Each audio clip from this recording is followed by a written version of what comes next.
Para nuestra lección de hoy, que recuerden, estamos estudiando ya morando en la tierra, vamos a hablar del tema acusaciones. Y vaya que siempre hemos enfrentado este tema de las acusaciones y creo que es muy actual para nosotros la manera en que sucedió también para el pueblo de Israel. Así que vamos a extraer algunas lecciones y vamos a orar pidiendo la dirección de nuestro Dios para que con ayuda de nuestro pastor Dani Perla podamos desentrañar lo que vamos a aprender hoy. Querido Padre, gracias te damos porque en tu palabra encontramos la realidad de nuestra naturaleza humana y cómo nos metemos en problemas muchas veces de maneras, diría inocentes, pero que en realidad reflejan lo que todavía nos falta por entregarte a ti. Así que ayúdanos, oh Dios, a poder ponerte a ti en primer lugar en nuestra vida siempre. Lo pedimos en Jesús. Amén. Amén. Pastor Dani Perla, luego de lo que ya veíamos ayer, todo muy positivo. Ellos se van con estas palabras de aliento de Josué. Josué los ha elogiado delante de toda la asamblea, imagino yo. Luego sucede algo que parece extraño. Ahí está en la narración, y usted nos va a ayudar quizás con algunos textos claves de esa narración, pero para resumir esta narración, cuando van a cruzar el Jordán, deciden hacer, casi eso es un eco de lo que sucedió al principio, cuando cruzan el Jordán hacia Canaán. Ellos van fuera de Canaán, un altar. Levantan con piedras otro altar y esto inmediatamente se convierte en un problema. ¿Qué es lo que está de fondo? ¿Por qué la reacción tan visceral, puedo decir, de las tribus que están en Canaán frente a lo que están haciendo estos rubenitas, gaditas que están yéndose de Canaán? Bueno, las noticias siempre han existido, aunque no habían redes sociales, no había televisión satelital, que fue lo primero que hubo. Antes no había radio. Sin embargo, las noticias llegaron. Sí. Y la información que llegó fue allá al otro lado. Las tribus del oeste están haciendo un culto paralelo, un culto contrario a lo que nosotros tenemos. Y bueno, esa información rápidamente encendió las alarmas. Creo que por experiencias del pasado, eso hizo que las otras tribus, la mayoría que estaban en el este, que ellos entonces reaccionaran, porque vino a la mente Baal Peor, Acán. De hecho, las palabras que ellos mencionan cuando van a hablar con ellos, usan la palabra prevaricación, que es lo que sucedió en el caso de Acán. Usan la palabra, también otra palabra para apostasía, que es lo que había sucedido en Baal Peor. Entonces ellos se imaginaron lo peor. Ahora las tribus que quedaron al otro lado, bueno, ahora están en apostasía. Y era muy fácil comenzar a echar a andar la imaginación y pensar, bueno, como el río nos separa, nos divide, entonces ellos quieren hacer su propio sistema de culto, entonces tenemos que ir a hablar con ellos, no podemos permitir esto, y así es como ellos envían una comitiva para poder conversar, para poder hablar o prácticamente pedir cuentas de lo que ellos estaban haciendo. Algunas lecciones, bueno, que podemos aprender nosotros primero inicialmente es que siempre habrán diferencias, siempre habrán situaciones que nosotros podemos malinterpretar, porque no necesariamente, como lo vamos a ver, son las cosas como creemos muchas veces. A mí me llama la atención que un altar ¿para qué era? ¿Qué es lo que se menciona siempre? Bueno, un altar para adorar a Dios, que un símbolo de algo que era bueno se convierte ahora en un símbolo de división.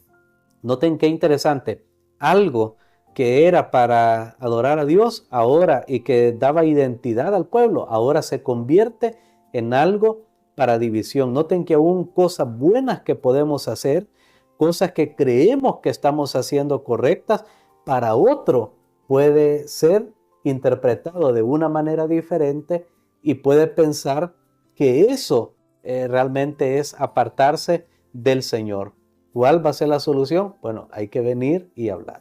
Y ahora, pastor, porque mañana vamos a hablar un poquito más en detalle sobre esos recuerdos que usted ya mencionaba, Baal Peor, Acán, pero hoy, ¿será que en cierta medida fallaron ambas partes, pienso yo, esa es mi opinión, fallaron ambas partes porque por un lado no se registra en la narración que estas dos tribus y media al este, como usted decía, cuando cruzan el Jordán, hayan consultado con Josué o los líderes sobre si podían o no podían hacer eso, porque imagino lo que usted decía, decían, es un altar lo que vamos a hacer, no le vemos mayor problema, pero prefirieron no consultar y eso ya para mí sería uno de los problemas, no se dejaron orientar. Y luego el otro problema de la otra parte es ir sin querer averiguar por qué. Y por qué esto al final, como usted decía, ¿no? Una cosa que generalmente puede servirse para algo bueno o sirve para algo bueno, simboliza algo bueno, termina en problemas y termina en acusaciones. ¿Cómo podemos evitar llegar hasta ahí? Correcto. Bueno, ¿qué era lo que había pasado? Las dos tribus y media se pusieron a pensar, bueno, nosotros estamos a este lado del Jordán, allá al otro lado está el tabernáculo, pero a nosotros nos queda muy lejos, no es algo que podemos ir a la hora que queramos. De seguro, pues, estaban los desafíos cuando el río crecía, etcétera, que en ese tiempo era un río muy ancho. Entonces, todo eso les hizo pensar, hagamos algo, ven que ellos tienen una buena intención, Sí. hagamos algo para que nuestros hijos, nuestros jóvenes no piensen en otro tipo de culto, sino hagamos un altar para nuestro Dios. Ellos tuvieron toda la buena intención del mundo, pero ¿qué pasó? No informaron, no consultaron con los otros líderes. Entonces, cuando los otros líderes reciben la noticia, allá tienen un altar, allá están haciendo su propio culto, Claro. entonces definitivamente eso les provocó una reacción por lo que ya mencionamos, que vamos a Sí, sí. estudiar un poco más el día de mañana, pero ese era el contexto en el cual ellos habían obrado. Creo que sí hubo falta de información. Ahora, usted preguntaba, ¿cómo podemos hacer para evitar? Yo diría que hay situaciones que no se van a poder evitar. Tiene razón. Realmente van a suceder. Realmente algo que yo hago, algo que usted hace, alguien puede malinterpretarlo. Sí. Eso siempre va a suceder. Lo bueno que vemos aquí en esta historia, que aunque sí, en lo que iban de camino, comenzaron a suponer, a imaginar un montón de cosas que no eran correctas, pero al final dialogaron, conversaron, no lanzaron flechas antes de conversar. Bueno, primero disparo y después hago las preguntas. No, primero preguntaron. Sí, primero preguntaron, primero se reunieron, primero hablaron. Y llama la atención a quién buscaron para encabezar esa comitiva. Sí, sí. Buscaron a Finés. Finés, hijo de Eleazar, hijo de Aarón. Eleazar, hijo de Aarón, y Finés, hijo de Eleazar, noten, de la línea sacerdotal, Sí. y lo buscaron a él porque él ya tenía experiencia, Sí. digámoslo así, en tratar este tipo de situación, porque allá cuando vamos al libro de Números, leemos que en esa apostasía de Baal Peor, donde murieron 24,000 personas, Finés vino y él tuvo la osadía de a una persona que había agarrado a una mujer y desafiantemente ante el pueblo de Israel, a una de esas mujeres paganas, estaba haciendo actos pues que no eran correctos, y él vino y los traspasó a ellos. Entonces, de esa manera cesó en aquel entonces la mortandad. Así que Finés tenía experiencia en eso, y precisamente lo escogieron a él para liderar esa comitiva que iba a conversar con las dos tribus y media. Noten qué importante, otra lección que podemos aprender es siempre buscar, cuando hay malos entendidos, buscar personas de experiencia para que puedan conversar, para que puedan hablar del asunto y puedan buscar una solución. Finalmente, pastor, para no terminar así con simplemente estas ideas que estamos dejándolas de manera muy cortadas, me gustaría preguntarle, ¿puede aplicarse aquí lo que el Señor Jesús enseñó y también el apóstol Pablo de no juzgar antes de tiempo y de pensar en los mecanismos que nos permitan, aunque se den los malos entendidos, que nos permitan soslayarlos o finalmente solventarlos? Bueno, hay un balance que tenemos que hacer. Por un lado, Jesús dijo, por sus frutos los conoceréis. Sí. O sea, hay frutos, el fruto es algo que se ve. Por otro lado, Jesús dijo, no juzguen para que no sean juzgados. Entonces la pregunta es, bueno, si hay frutos, ¿juzgamos o no juzgamos? Pero aquí Jesús dice que no tenemos que juzgar.